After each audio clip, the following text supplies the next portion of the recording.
Fala galera, saudações vascaínas, começando mais um vídeo aqui no canal. Eu sou o Juninho, você está no canal Machão da Gama para a segunda edição do nosso giro de notícias dessa segunda-feira. Vamos aqui atualizar todas as informações sobre o nosso Vasco da Gama e claro, né, não tem como a gente falar de outra coisa. O assunto desse vídeo vai ser a arbitragem. O Vasco ontem garfado, né, contra o Palmeiras lá no Allianz Parque e hoje a gente teve aqui uma repercussão, né, desse lance. Repercutiu bastante na imprensa nacional e o Sávio Espíndola, que foi, né, um dos principais árbitros do futebol brasileiro, hoje aposentado, é comentarista de arbitragem, participou de uma live na UOL e, cara, disse que foi um dos maiores erros da história do VAR. Enfim, algo realmente muito grave, você vai entender aqui nesse vídeo. Eu vou falar também de Emiliano Dias, né? Emiliano Dias publicou uma mensagem ali direcionada, né, aos torcedores do Vasco, também aos seus jogadores, soltando o verbo e mostrando que, olha, se querem derrubar a gente no apito, não vai ser fácil assim não. Não vai ser fácil derrubar a gente desse jeito não. Enfim, depois da vinheta a gente começa. Antes eu conto com você, deixando aquele like que é muito importante e também se inscrevendo aqui no canal, beleza? Deixou o like, se inscreveu, a vinheta rodou.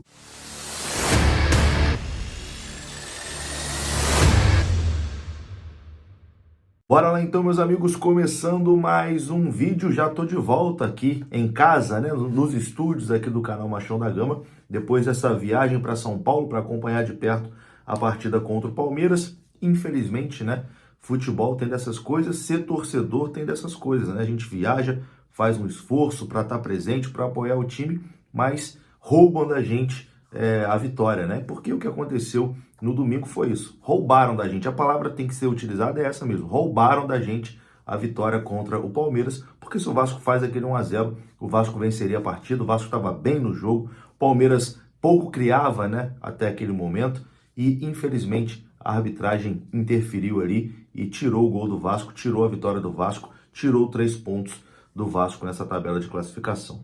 Bom, vamos relembrar aqui alguns erros que tivemos aí com o Vasco nos últimos jogos, tá? Só nesse período de recuperação do Vasco com o Emiliano Dias e com o Ramon Dias. Impressionante, né, como o Vasco vem sendo prejudicado aí nos últimos jogos. Contra o Bragantino, jogo fora de casa, que o Vasco empatou 1-1, teve um pênalti em cima do Orediano que não foi marcado. O Daronco fez uma arbitragem horrível naquele dia, né? Não marcou o pênalti em cima do Orediano. E o pênalti que o Vasco fez o gol, o pênalti em cima do Verratti, ele ficou no VAR lá, ó, uns 5 minutos, tentando achar um motivo para não dar o pênalti. Como não achou o motivo, ele deu o pênalti para o Vasco. Então, nesse jogo, o Vasco foi prejudicado. No jogo contra o Atlético Mineiro, que o Vasco vence de 1-0, o Vasco teve um pênalti claro em cima do Gabriel Peck, um puxão de camisa, que a arbitragem também não marcou, né? Ainda bem que o Vasco venceu essa partida, mas levou um sufoco com a pressão do Atlético o jogo todo. E se o Vasco leva um gol ali no finalzinho? O prejuízo seria ainda maior. E agora, né, contra o Palmeiras, o Vasco teve aí um gol mal anulado, quando o Vasco fazia 1-0, e com certeza voltaria com um resultado diferente lá do Allianz Parque. Então, nos últimos 3 jogos, o Vasco foi garfado em lances cruciais, né, da partida, em 3 jogos seguidos, né? O Vasco foi garfado contra o Bragantino, garfado contra o Atlético Mineiro e garfado contra o Palmeiras. Impressionante, né? Será que é só coincidência? Não parece ser só coincidência, né? E vou lembrar aqui um outro jogo do primeiro turno em São Januário, que foi um absurdo também. O Vasco teve 3 pênaltis não marcados na partida contra o Santos. O Santos venceu por 1-0, o Vasco teve 3 pênaltis não marcados a seu favor. Então é esquisito o que está acontecendo nesse Campeonato Brasileiro, né? Esquisito, para dizer o mínimo, porque a gente não pode dizer aqui o que a gente quer dizer de verdade, mas esquisito demais o que vem acontecendo aí nos últimos jogos com o Vasco. Pô, um time ter 3 lances capitais, cruciais, marcados erradamente contra você nos últimos 3 jogos, um em cada jogo, é estranho, né? Para dizer o mínimo. E sobre isso, o auxiliar do Vasco e filho, né, de Ramon Dias, o Emiliano Dias, postou uma mensagem hoje, que é um recado que ele passa para todo mundo e também para o torcedor vascaíno, né? Dizendo que se eles querem que a gente desista, eles vão ter que matar todos nós. Tá aparecendo aí a publicação que o Emiliano Dias fez no Instagram.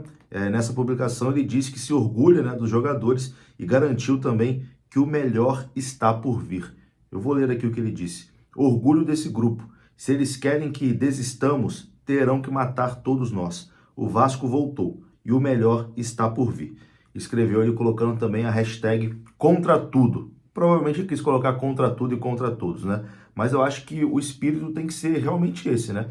A torcida, o time tem que entrar realmente com essa vontade, com essa energia. Ó, se quer derrubar a gente, vai ter que derrubar todo mundo. Vai ter, como o Emiliano disse, vai ter que matar todo mundo. E não vai ser só os 11 em campo, não. Vai ter que matar aí os 20 milhões de vascaínos que tem Brasil afora. Eu acho que o sentimento tem que ser esse. É contra tudo e contra todos, e a gente vai ter que se unir só a gente, time e torcida. O momento agora é de união, time e torcida, até porque esse time tá merecendo. Esse time merece o apoio, esse time merece que a torcida esteja junto, jogando junto, né?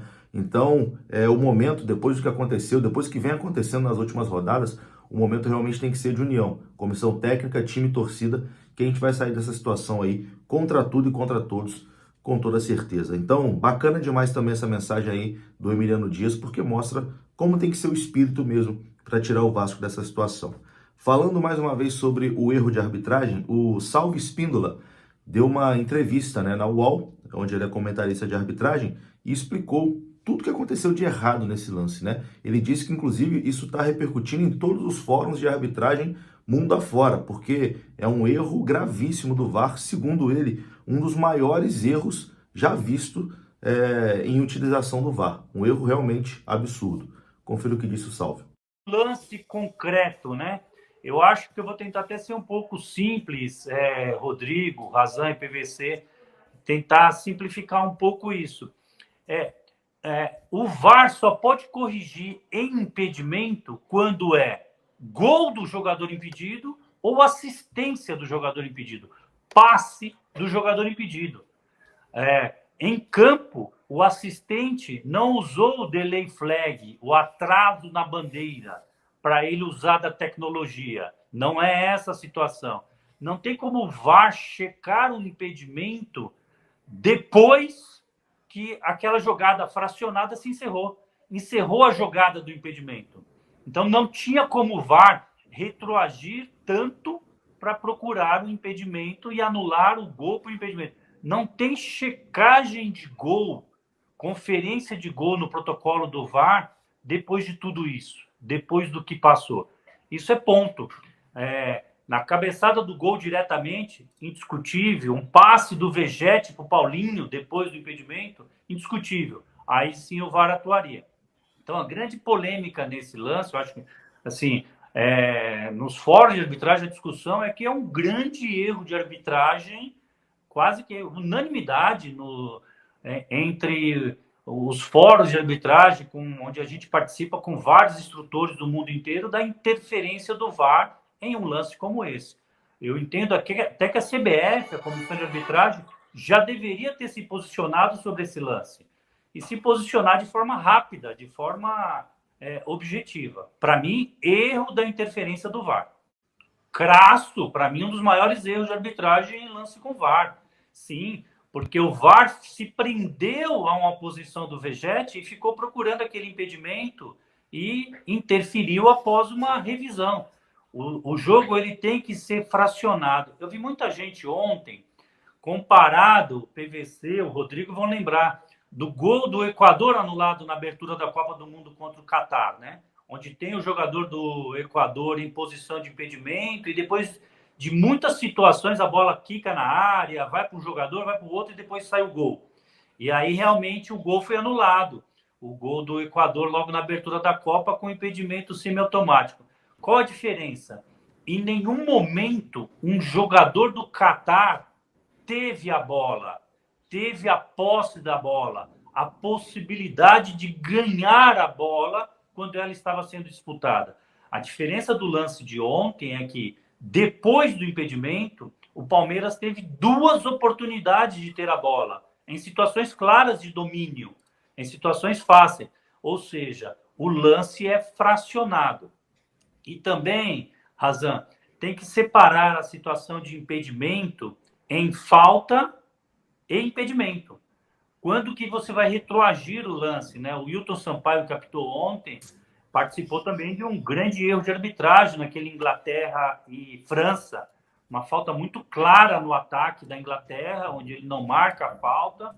e depois, na sequência, sai o gol da França. E aí tem uma discussão, você não vai retroagir na falta tanto como era no passado, no início do VAR, mudou muito. Agora, no lance de ontem, até pelo fato do Richard Rios ter a bola já estava com o Palmeiras, e o assistente não marcou impedimento, se ele atrasasse a bandeira e marcasse em campo, era outra coisa. Ele não marca. Então, VAR não atua nesse lance, não deve atuar, e assim está muito claro no protocolo. Tá aí, né? Inacreditável. Os erros absurdos, os maiores erros da história, é impressionante que só acontecem contra o Vasco, né? É bola que entra quase 1 metro e o juiz não dá gol, é VAR que é descalibrado, é impedimento de 60 centímetros que o jogador faz o gol e no Vasco e não anula o gol. Agora é protocolo que não é utilizado no VAR de forma correta. É impressionante, é sempre contra o Vasco, né? Não tem nenhum erro absurdo a favor do Vasco. Os erros absurdos são sempre contra o Vasco. Será que é coincidência? Esquisito, né? Vou ficando por aqui. Um abraço, saudações. Até a próxima. Fui.